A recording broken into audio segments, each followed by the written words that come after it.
Real buying decisions are habitual, they're emotional, sometimes they're not rational, they're not deliberate. Nudges assume people are carefully weighing options, when in practice, they're just grabbing what's familiar or easy or frictionless. Marketing Architects. Hello, and welcome to the Marketing Architects, a research-first podcast dedicated to answering your toughest marketing questions.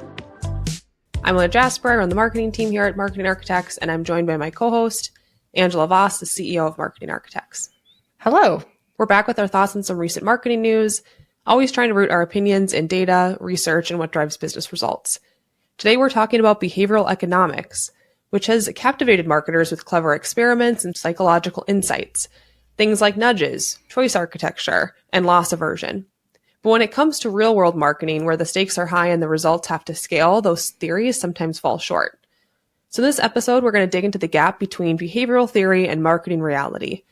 Why don't nudges consistently drive business growth? Why do so many behavioral interventions fade over time? And what should marketers focus on instead? And I chose a paper published earlier this year to feature today. It's titled Behavioral Economics and Consumer Decision Making: Insights from Experimental Studies. This is by Ibrahim El-Magdoub and Abu Bakr Al-Tiab. I hope I pronounced that somewhat correctly. They dive into cognitive biases like loss aversion, anchoring, and framing, and talk about how those shape consumer behavior in experimental settings. Here are just a few fun callouts that they found. These probably sound familiar to people. We're more likely to buy something when it's labeled as 90% fat-free instead of 10% fat, even though obviously those products are identical. If we're given a high initial price anchor, we tend to be willing to pay more, even if that final price is lower. And when controlled by default in a retirement savings plan, we tend to stay in it, demonstrating the power of status quo bias and things like nudges. These findings suggest that small tweaks in how options are presented can have big effects on decision making. But here's the catch. All these studies took place in clean, controlled environments. And this paper actually acknowledges that's a limitation, and real-world marketing is anything but controlled. We're bombarded with messages, distracted by content and context, and we're often making snap decisions with little attention or involvement. The lab strips away variables like media clutter, a longer buying cycle, and emotional or social dynamics. And what works on a survey or in a staged shopping test doesn't always scale when you're marketing to millions of people. In fact, one of the key critiques raised in this paper is what they call ecological validity, which is the idea that while these experiments are useful for isolating behavior, they often fail to capture the complexity of real-life environments. So marketers, if we're hoping to nudge consumers into action with clever copy tweaks, our default settings might be overestimating the power of psychology and underestimating the chaos of real buying behavior. All right, we're talking about behavioral economics today, which, spoiler alert, no, you're a bit of a fan of, Ange, but let's start with the basics. What's your take on behavioral economics in general, and do you find them helpful as a marketer? This is my favorite topic. I could do every podcast on behavioral psychology. I just found it fascinating how your brains take shortcuts, or, how framing or loss aversion can shift decisions. I will happily read those studies all day because they just give you these little aha moments about why people do what they do. But as a marketer, as yummy as it is, it's not the meal. It's the seasoning to marketing. Nudges, biases can add flavor, but they really don't feed the business on their own. And we've found that in our journey in marketing as an agency. To your point, these experiments usually live in very clean, controlled environments, and real world marketing isn't like that, right? It's full of clutter. There are distractions, and the big drivers of growth still come back to what we talk about every week. It's back to the basics of strong, memorable, creative, wide reach, building mental availability is the main course. So a behavioral economic trick, it can't be your whole marketing strategy, basically. It's not going to save your marketing, but it could be a good addition to it. Absolutely. Do you have a favorite principle, or maybe one that you find generally useful? I feel like the most powerful one that I see repeatedly work is scarcity. There's just something about the human response to limited supply that works again and again. When we feel like an offer might run out or that access is somehow exclusive, they pay attention. And we've seen it work in real campaigns, not in a gimmicky way, but where there truly was some type of exclusive product launch. We even feel it with our own prospects at times, where sometimes we can't work with a brand because we have a competitor in the space, and it's hard for them not to lean in. So that sense of scarcity really sharpens focus. I think it pushes people to act sooner and just cuts through some of that initial inertia. Yeah, I definitely fall prey to scarcity like every single day. Definitely makes you want something more. Yeah. What about yours? I love social proof. Oh, yeah. I remember reading Cialdini's Influence when I first started at Marketing Architects and reading about social proof. And I know we see that all the time. You had a B2B website. They have a bunch of logos of who they've worked with, but it really helps. I think about how Amazon really changed the game for online selling. And a big part of that was their reviews. And I don't know about you, but when I'm looking for products on Amazon, if there's no reviews, it really affects how I feel about the product. But like great reviews can drive me to buy something. So I think that has just a huge effect on how we buy products and services. Seeing that other people like you are endorsing a product just makes a huge difference.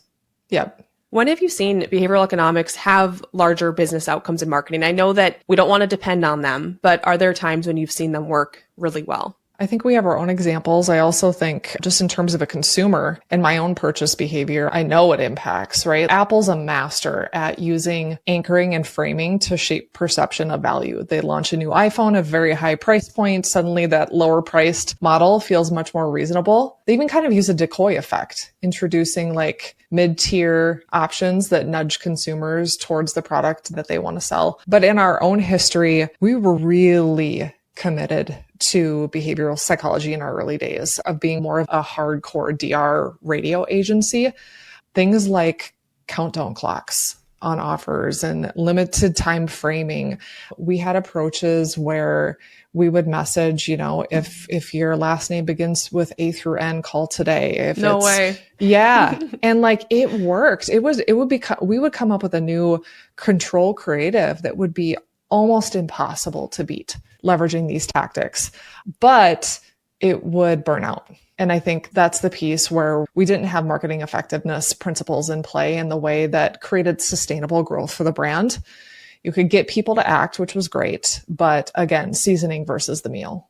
Yeah, that's where we hear people talking about the discount doom loop. If your business gets trapped in discounts, it's great short-term fuel, but then you have to keep continuing to discount and discount. It's really hard to get out of that once you've started it. One thing I was wondering when I was looking into this topic, I was thinking we've obviously used these insights before, like in our radio days. I know we've used them on TV, although we try to be careful about how we use them. But do you think that they work better at scale for something like user experience, like a point of sale promotion? Do you think that's where maybe they can be more effective than through something like a TV campaign?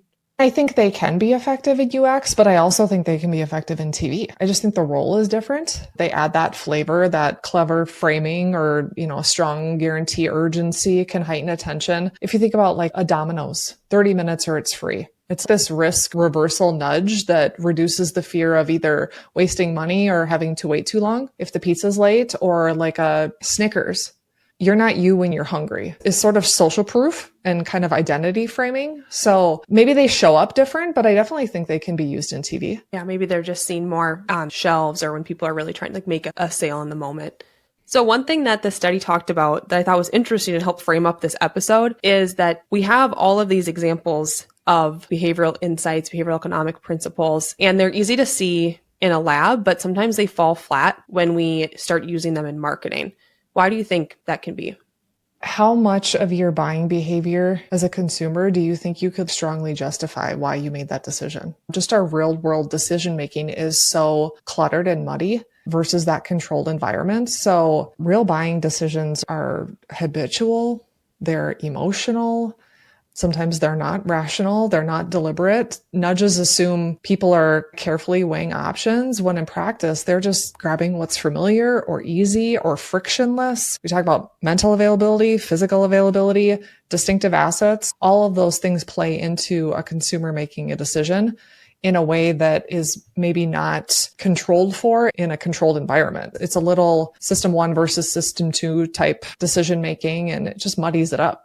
Yeah, I think you're right. I think we assume sometimes that they're going to go and be comparing me to this option and that option and going down the line. And then these principles will probably make a difference. But a lot of times we're picking the brand that's first to mind. I know when I'm buying something, I'm not doing a comparison for every single product I'm buying. So that's why what you said in the beginning about how this is a bit of a garnish, but reach, mental availability matter more, because if someone's just going straight to you, or if you're having improved pricing power, then they're not having to do things like comparison shop, and you don't have to rely on discounts or some of these tricks to get somebody to buy. Yeah, it feels like if you've got the foundation right in terms of your marketing effectiveness principles, then you're afforded the opportunity to maybe get a better value out of your behavioral psychology tactics. But if you're leaving those major foundational principles at the door, you're not operating in a sustained way that's going to long-term drive growth for the organization. I wanted to ask, is there a behavioral economic principle that you think we're overhyping right now? Like I'm thinking of social proof is big in B2B. So everyone has the same logo line on their website. We actually have it, I hate to say, but it just feels like something you have to have. Now everybody has it. Is there one that you think's a bit overhyped? I would say that choice overload has gotten overplayed. You know, this idea that if you give people too many options, they freeze, they don't buy anything. In reality, I mean, just look at Amazon. Walk into a grocery store, look at the toothpaste. We see dozens of options and yet we still buy. If you're running an A/B test and you find that your lander with more options are converting lower than those with less options, then there might be something there. But sometimes I think we can take these cliches and spread them a little too broadly to prohibit good strategy. Yeah, that's true. If I'm going to buy toothpaste and there's a lot of different types of Crest, I'm not going to become overwhelmed and not buy it. I'm just going to go through and pick the one that seems the best for me.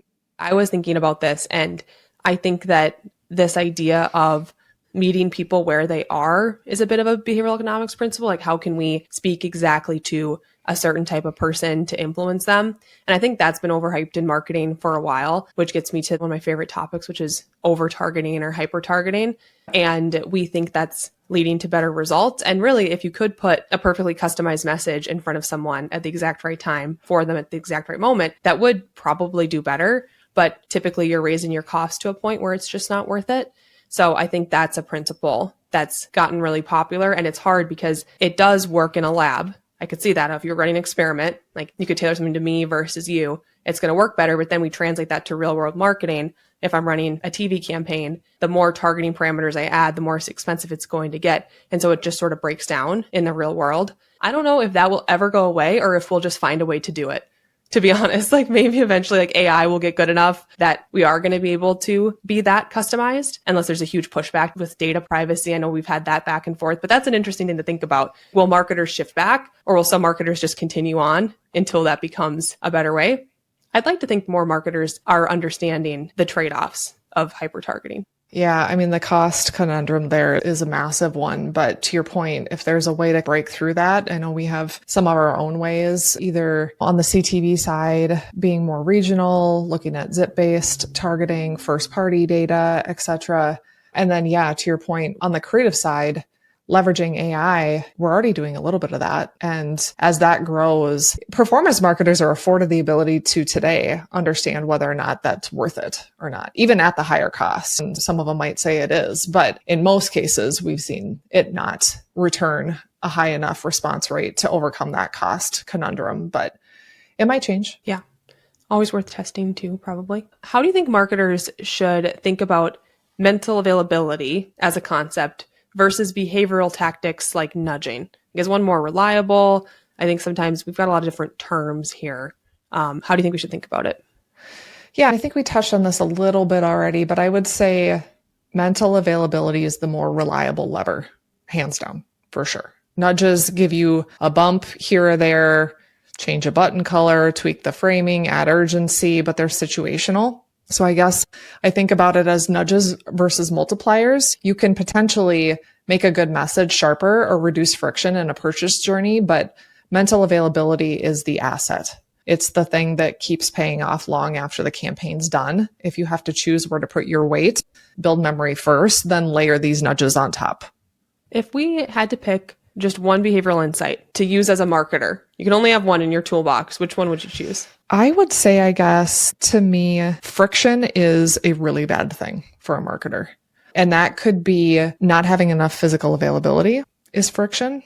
That could be your web funnel. So much of marketing isn't about convincing people with a perfect message. It's about making that easiest path also the path to you. So if you can reduce the steps in sign up, pre-select the best option, make staying in a program a more natural choice, I think you win. I think we all probably are contributing a lot of dollars to subscriptions that we don't need today. I know I need to go through that like at least twice a year. Is that the right way to revenue? I don't know. We can debate that, but friction and reducing it is probably a big lever that I would advise in, but it's a really hard question. There's so many good ones. What would you do? It's hard to just pick one. I just love social proof. I think that it'd be really hard as a marketer to not be able to use that in some way. You think about customer testimonials, reviews. We're just such social creatures. We want to be with the pack.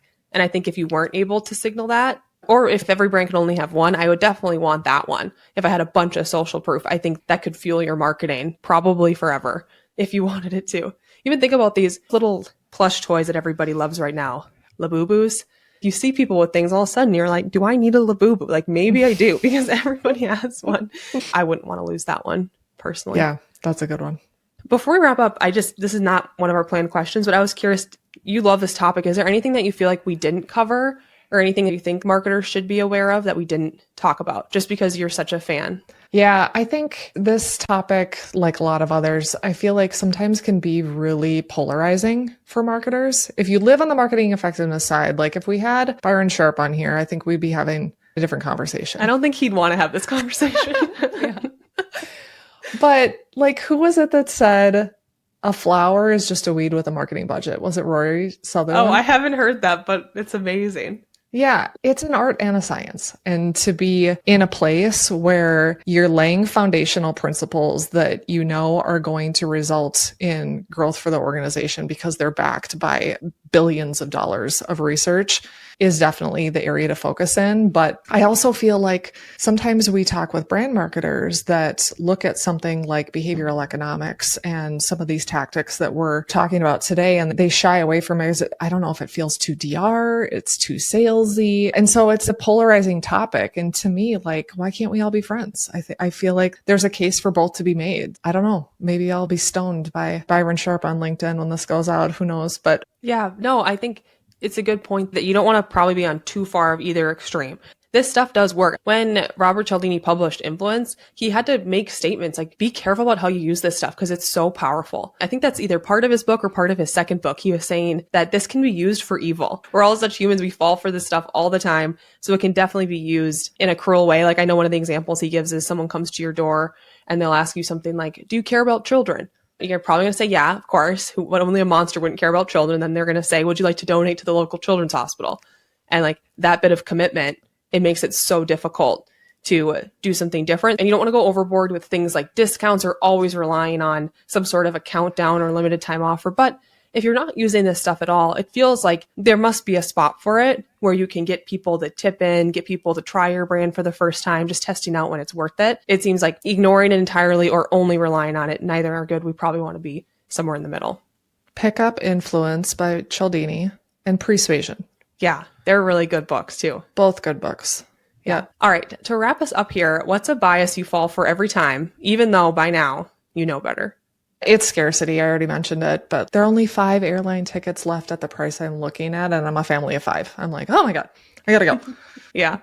And then sometimes you'll even know, like your brain will actually stop and say, this is a scarcity tactic, and I still have to fall for it. I do. I'm like, we need to just buy them today, just to be sure, just in case. What about you? I was thinking about this, and one recently that I've been falling for, and I think it is a pattern for me, is loss aversion. So this feeling that like a fear of a loss is worse than the gain. Like I think about my like triathlon right now, and I've had a bit of an injury and it's gotten better. But whenever this happens to me every single time, whenever I'm injured, my fear of losing fitness just overrides any sort of a gain from rest. It's like, all right, Elena, if you rested a day, you would have the next 12 weeks. Or you could run today and be out for 6 weeks. And I will choose to run every single time because that fear of losing out on something, like losing fitness, missing out, I tend to fall for that every time. I have loss aversion in other areas of life than fitness, I would say, that we probably don't need to go into. That I would love for that to be my example. Next year at this time. I'm like, I can't stop running. It's just such a problem. Okay, I could use other examples, but they feel too personal for a podcast. So we're going to go with the fitness. That's a great example. That's it for this episode of The Marketing Architects. We'd like to thank Taylor De Los Reyes for producing the show. You can connect with us on LinkedIn, and if you like the podcast, please leave us a review. Now go forth and build great marketing. Marketing Architects.